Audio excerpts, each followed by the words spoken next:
Crack future exam में आप सभी लोगों का हार्दिक स्वागत है। मैं उम्मीद करता हूं कि आप लोग बढ़िया से रहिए और बढ़िया से जो है पढ़ाई करते रहिए। आज हम जो है सामान्य अध्ययन का जो है टेस्ट नंबर जो है 9 करेंगे एमसीक्यू के रूप में जो है प्रश्न।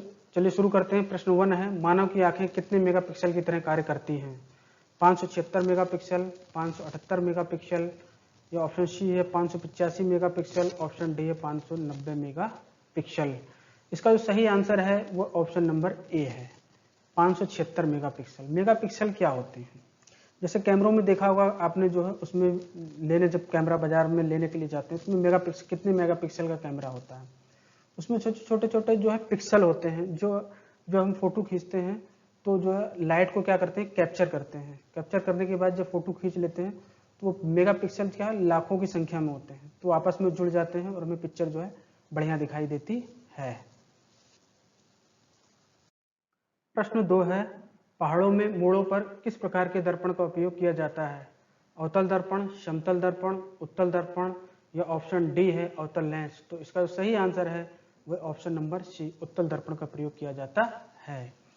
आपने बाइकों में देखा हो साइड मिरर लगी रहती हैं, इनके द्वारा जो है पीछे से अगर कोई वस्तु आ रही है तो उसके लिए भी जो है हम उत्तल दर्पण का प्रयोग करते हैं। प्रश्न 3 है, मूल संविधान के हिंदी अनुवाद को किस अनुच्छेद में रखा गया है? अनुच्छेद किस अनुच्छेद में रखा गया है? 392 कॉम में, 393 कॉम में, या 394 कॉम में, या 395 कॉम में? तो इसका जो सही आंसर है वो 394 कॉम में रखा गया है। हमारा जो मूल संविधान था वो अंग्रेजी में बनाया गया था, जिसे 58वां संविधान संशोधन 1987 के द्वारा जो है इसको 394 कॉम में शामिल कर लिया गया है। प्रश्न 4 है, अनुसूची 7 के संघ सूची में कितने विषय हैं? संघ सूची, अनुसूची 7 में जो है संघ सूची का उल्लेख किया गया। इसमें 3 सूचियां हैं, संघ सूची, राज्य सूची और समवर्ती सूची। 3 सूची में इसमें अलग अलग विषय हैं। तो मैंने संघ सूची के विषय इसमें पूछे कि संघ सूची में कितने विषय हैं। तो संघ सूची में जो है इसमें 97 विषय रखे गए हैं। जो राज्य सूची है उसमें जो 66 विषय रखे गए हैं, और जो समवर्ती सूची है हमारी उसमें 47 विषय रखे गए हैं। मैंने तीनों को यहाँ दे रखा है ताकि आप लोगों को आसानी से याद हो जाए। प्रश्न 5 है, निम्न में कौन सा जोड़ा सही है? अनुच्छेद 60, अनुच्छेद 60 जो है हमारा उसमें राष्ट्रपति के शपथ का प्रावधान किया गया है। अनुच्छेद 69 जो है उसमें उपराष्ट्रपति के लिए शपथ का प्रावधान किया गया है, और अनुच्छेद 159 में राज्यपाल के लिए शपथ का प्रावधान किया गया है।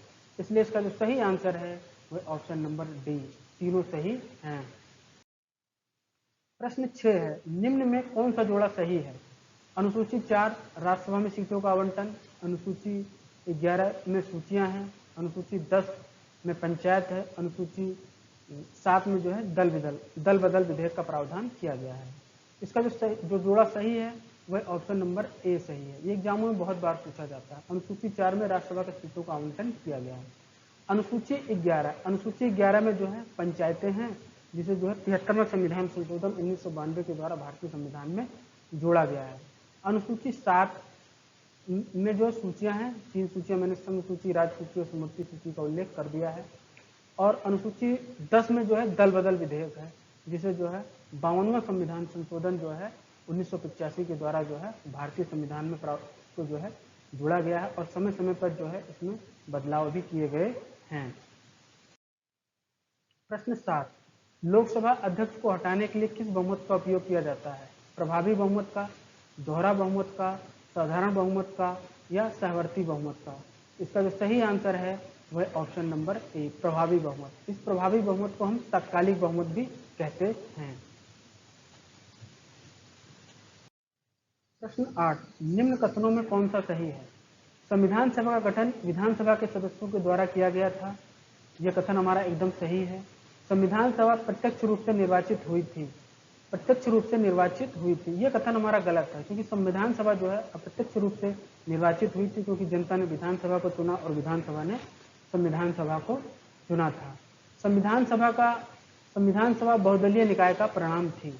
ये कथन हमारा एकदम सही है, क्योंकि इसमें जो है बहुत से दल जो थे उसी से जो है हमारी संविधान सभा बनी थी। तो दूसरा कथन हमारा यहाँ पर गलत है, दूसरे को एलिमिनेट करते हैं तो तो डी और बी तो एकदम एलिमिनेट हो गए। इस प्रकार जो हमारा सही आंसर होगा वो 1 और 3 होगा।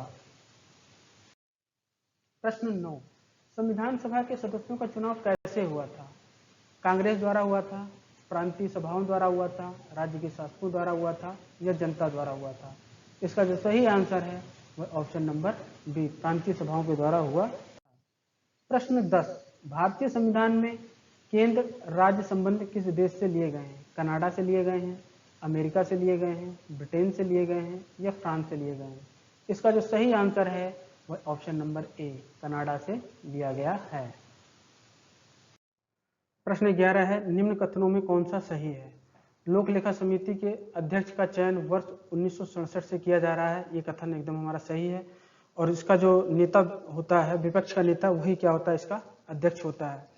पहली लोक लेखा समिति का गठन वर्ष 1921 में किया गया था, ये भी कथन हमारा सही है। इस प्रकार जो हमारा सही आंसर है ऑप्शन नंबर सी सही है, 1 व 2 दोनों सही हैं।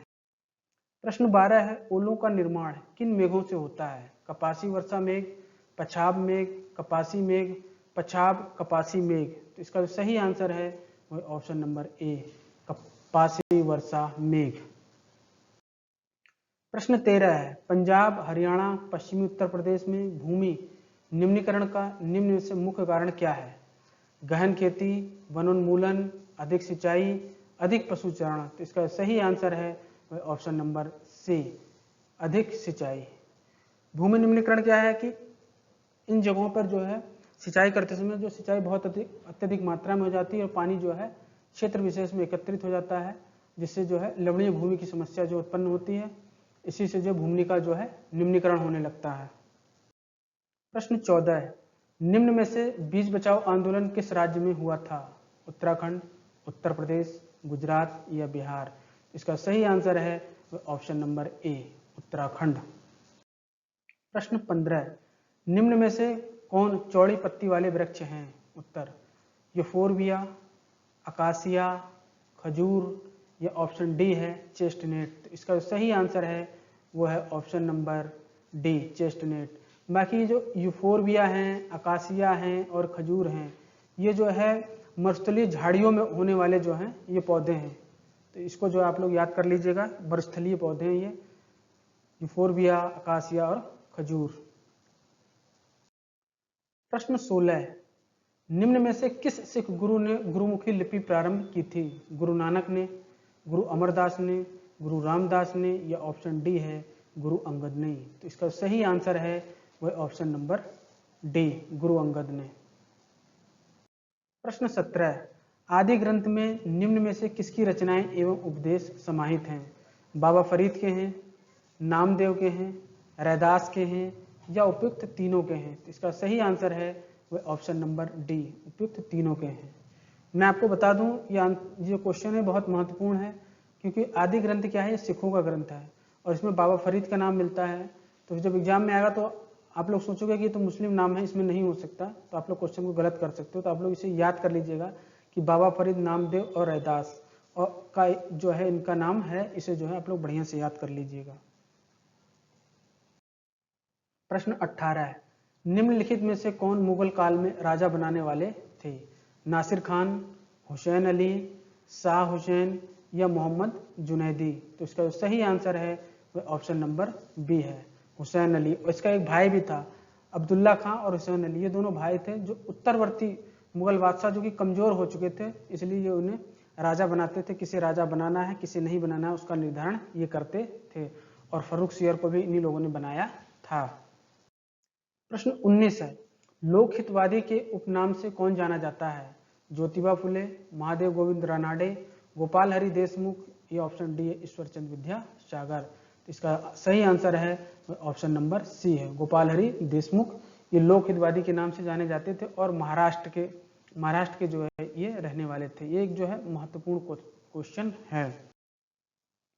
प्रश्न 20 है, नेटिव एक्ट कब पारित किया गया था? 1870 में, 1872 में, 1878 में या 1876 में? तो इसका सही आंसर है वह ऑप्शन नंबर बी, 1872 में।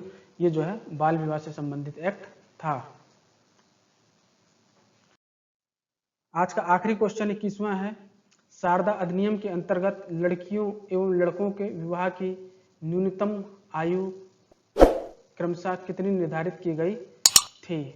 इसका 12 या 16, 12 या 16, 14 या 18, 15 या 21, 16 या 22। तो इसका सही आंसर है ऑप्शन नंबर बी सही है, 14 और 18। यदि आप ये 21 क्वेश्चन थे, आप लोग इसे बढ़िया से तैयार कर लीजिए। और आप लोगों को मेरा वीडियो अगर पसंद हो तो इसको जो है लाइक शेयर ग्रुप में भेजिए। और अभी तक अगर आप लोगों ने मेरा चैनल सब्सक्राइब नहीं किया है तो आप लोग मेरा चैनल सब्सक्राइब कर दें, ताकि मैं जो भी मैं यहाँ से अपलोड करूँ उसका नोटिफिकेशन आप तक पहुँच सके। Thank you so much.